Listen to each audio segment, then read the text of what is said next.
السلام علیکم اسٹوڈنٹس، کیسے ہیں آپ لوگ؟ اچھا بیٹا، آج جو ہے نا ہم نے سورۃ القیامہ اسٹارٹ کرنی ہے، ٹھیک ہے؟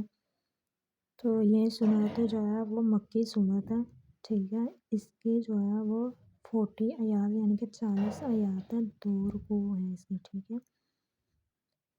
تو اس میں جو ہے وہ ہم نے بیٹا پڑھنا ہے تعارف اس کا۔ پہلے دیکھتے ہیں کہ سورۃ القیامہ میں قیامت کے واقعہ ہونے کے دلائل بیان کیے ہیں، یعنی کہ اس صورت میں جو ہے وہ قیامت کے تمام واقعات یعنی حالات بیان کیے گئے ہیں کہ قیامت کب برپا ہوگی اور اچھے لوگوں کے ساتھ کیا سلوک کیا جائے گا اور برے لوگوں کے ساتھ جو ہے وہ کیا سلوک کیا جائے گا، وہ سورۃ القیامہ میں بیان کیا گیا ہے۔ پہلی آیت میں قیامت کے دن یہ قسم بیان فرمائی ہے، اس لیے اس صورت کا نام سورۃ القیامہ ہے، ٹھیک ہے؟ اس کا مرکزی موضوع اس کا قیامت اور آخرت کی تفصیل کا بیان ہے، یعنی کہ قیامت اور آخرت کو جو ہے وہ اس صورت میں کھول کر بیان کیا گیا ہے۔ یعنی کہ پہلی آیت میں جو ہے وہ قسم کھائی گئی ہے کہ مجھے قیامت کے دن کی قسم، ٹھیک ہے؟ قیامت کے دن کی قسم کھائی گئی ہے اور بتایا گیا ہے کہ انسان جو ہے وہ خیال کرتا ہے کہ ہم اس کی ہڈیوں کو جمع نہیں کریں گے، یعنی کہ مرنے کے بعد جو ہے وہ اس کو اکٹھا نہیں کیا جائے گا، ایسا نہیں ہے۔ انسان کی جو ہے وہ انگلیوں کے پور کو درست کر دیں گے۔ پور یہ جو فنگرز ہوتی ہیں ان کو پور بولا جاتا ہے، یہ بھی ہمارے جو ہے وہ درست کر دیے جائیں گے قیامت والے دن۔ اللہ تعالیٰ جو ہے مردوں کو دوبارہ زندہ کرے گا۔ تو انسان جو ہے وہ یہی چاہتا ہے کہ وہ آئندہ بھی گناہ کرتا رہے اور وہ پوچھتا ہے کہ قیامت کا دن کب آئے گا، ٹھیک ہے؟ جو لوگ برے اعمال کرتے ہیں ان کے ذہن میں یہ ہے کہ وہ سوال بھی یہی کرتے ہیں کہ قیامت کب آئے گی۔ تو قیامت تب آئے گی کہ جب چاند بے نور ہو جائے گا، آنکھیں جو ہے وہ چندھیا جائیں گی، یعنی کہ دھندلا نظر آنا شروع ہو جائے گا۔ چاند جو ہے وہ بے نور ہو جائے گا، یعنی کہ اس کی کوئی روشنی نہیں ہوگی۔ سورج اور چاند جو ہے وہ جمع دونوں کر دیے جائیں گے۔ اس دن جب یہ سب چیزیں ہو جائیں گی تو جو لوگ قیامت کے بارے میں سوال کرتے ہیں تو وہ اس چیز کو دیکھیں گے اور وہ پھر بھاگنا ممکن نہیں، یعنی کہ وہ پھر بھاگنے کی کوشش کریں گے، لیکن اس وقت جو ہے وہ بھاگنا ممکن نہیں ہے، کوئی پناہ کی جگہ نہیں ہوگی۔ اس دن جو ہے وہ آپ کے رب کے پاس ہی ٹھکانہ ہوگا، یعنی کہ اس دن جو صرف ہمارا ٹھکانہ ہے وہ اللہ تعالیٰ کے ہی پاس ہوگا۔ اس دن ہمارا بھاگنا جو ہے وہ کوئی کام نہیں آئے گا۔ پھر اس میں جو ہے وہ اچھے اور برے لوگوں کے بارے میں تذکرہ کیا گیا کہ نیک اور اچھے لوگ جو ہوں گے ان کو طرح طرح کے انعامات دیے جائیں گے، وہ جنت میں اچھے طریقے سے رہ رہے ہوں گے۔ جو برے لوگ ہیں وہ اس قدر ان کے ساتھ برا سلوک کیا جائے گا کہ وہ ان کی چینخیں نکل رہی ہوں گی، یعنی کہ ان کو دوزخ میں ڈال دیا جائے گا، ٹھیک ہے؟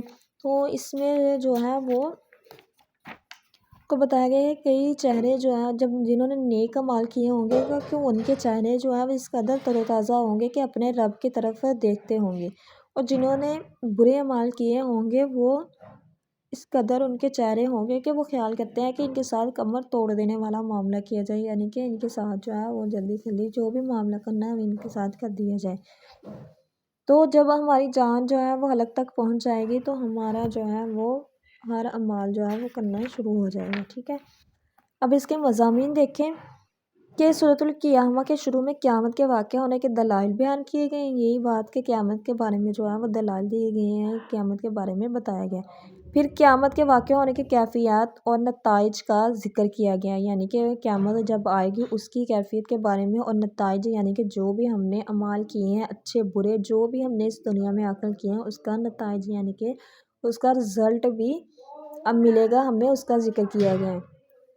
پھر اس کے بعد جو ہے وہ آپ صلی اللہ علیہ وسلم کو تسلی دی گئی ہے کہ آپ صلی اللہ علیہ وسلم جو ہے فکر نہ کریں کہ اس کلام کا کوئی حصہ بھول جائے گا یا کوئی حکم پوری طرح سمجھا نہ جائے گا، پھر صرف غور سے سنتے جائیں۔ اس کلام کو آپ کی سینہ مبارک میں جمع کرنا اور پھر ہر کلام کے ہر لفظ کو سمجھانا ہمارا کام ہے، یعنی کہ اللہ تعالیٰ جو ہے وہ آپ صلی اللہ علیہ وسلم کو تسلی دے رہے ہیں۔ جب ان پر جو ہے وہ قرآن مجید کی پہلی وحی نازل ہوئی تھی تو تب ان کو جو ہے یہ نصیحت تسلی دی جا رہی تھی کہ آپ گھبرائیں نہیں، بس جو ہے وہ اپنے سینہ مبارک میں جمع کرنا، بس آپ جو ہے وہ غور سے سنتے جائیں، ان کو سینہ مبارک میں جمع کرنا اور ہر لفظ کو جو سمجھانا ہمارا کام ہے، یعنی کہ ہر آیت اور آیت کے ہر لفظ کو سمجھانا جو ہے وہ ہمارا کام ہے۔ پھر اس صورت میں جو ہے وہ موت کی سختی کا ذکر کیا گیا، اس کے بعد آخرت کے انکار کی وجوہات بیان کی گئی ہیں اور اس بات کی دلیل کی گئی کہ اللہ تعالیٰ مر جانے والوں کو دوبارہ زندہ کرنے پر قادر ہے، کیونکہ وہ انسان کو بھی تو وہی پیدا کرتا ہے، یعنی کہ ہمارے پیدا کرنے کی والی ذات بھی اللہ تعالیٰ اور ہمیں دوبارہ اٹھانے والی ذات بھی اللہ تعالیٰ کی ہے، اور قیامت والے دن جو ہے وہ ہمیں دوبارہ اٹھائے گا۔ انسان جو ہے وہ انکار اپنے اعمال نامے سے یا کوئی بھی اس نے ایسا کام کیا اس سے انکار نہیں کر سکتا، کیونکہ انسان مانے یا نہ مانے لیکن وہ اپنے حال سے خوب واقف ہوتا ہے، وہ اپنے حال کو خوب جانتا ہوتا ہے کہ میرے ساتھ کیا ہونا اور میں کیا کرنے جا رہا ہوں۔ ٹھیک ہے، یہ آپ کا لیسن ہے آج کا، اور آپ نے جو ہے وہ اس کو اچھے طریقے سے یاد کرنا ہے۔ اس کا فرسٹ شارٹ کویسچن دیکھیں، سورۃ القیامہ کو یہ نام کیوں دیا گیا ہے؟ آپ نے فرسٹ شارٹ کویسچن یہاں سے لے کر یہاں تک کر لینا، ٹھیک ہے۔ دوسرا کویسچن ہے ہمارا، مرکزی موضوع تحریر کریں۔ سیکنڈ کویسچن آپ کا یہ والا ہے، یہ آپ لوگوں نے یہاں سے لے کر یہاں تک لرن کرنا ہے، ٹھیک ہے۔ اس کے ساتھ آپ نے دونوں جو شارٹ کویسچن لگوائے گئے ہیں آپ نے نوٹ بک کے اوپر جو ہے وہ رائٹ کر لینا ہے، ٹھیک ہے۔ یہ آج کا آپ کا لیسن تھا۔ اوکے، اللہ حافظ۔